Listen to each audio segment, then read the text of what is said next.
go. Okay, so this is an intro video about the Midas Pro 3 system. First thing we're going to do is realize what we've got here. We've got the control surface itself, and we have the stage rack. The stage rack has, there's really three pieces to the system. You've got the console itself, and well, let's say call it four pieces because there's a silver thing as well.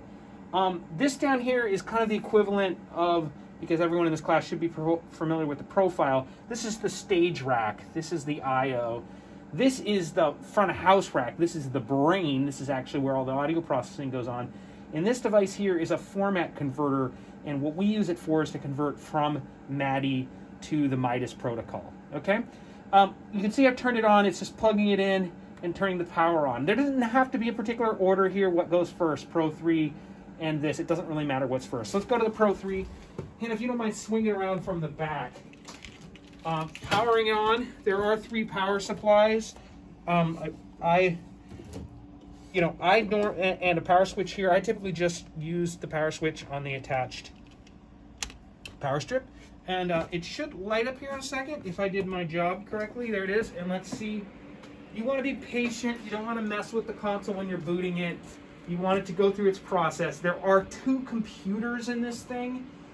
Within the surface itself, each computer has its own screen, each computer has its own USB input there, each computer has its own USB input down here as well. I think actually one computer's on this side, one computer's on that side.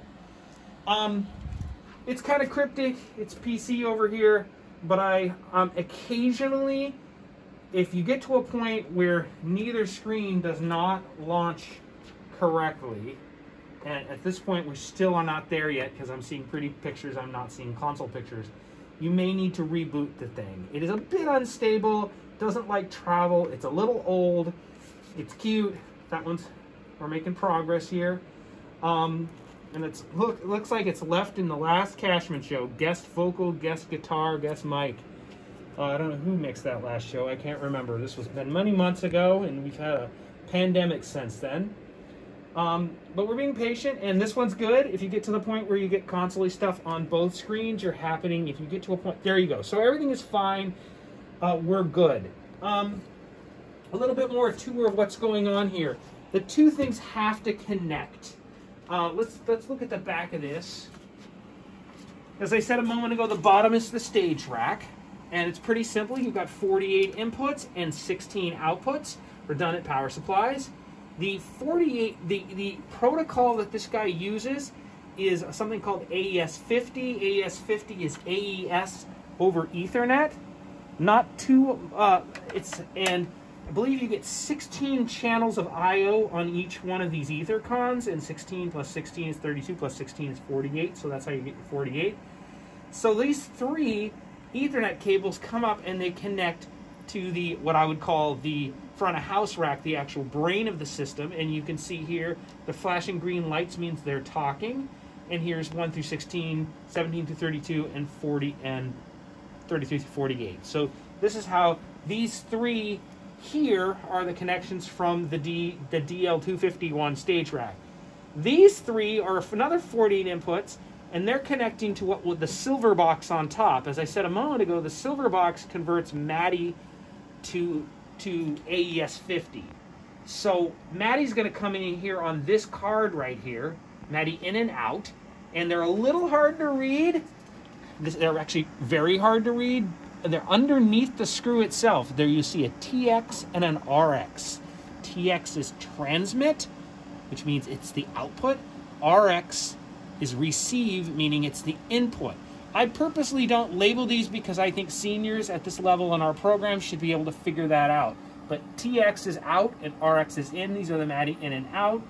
And then this box just simply converts it into to AES-50 to go into the brain. Another thing to note about the whole entire system runs at 96 kilohertz. The console cannot run at a different sample rate. It must run at 96K.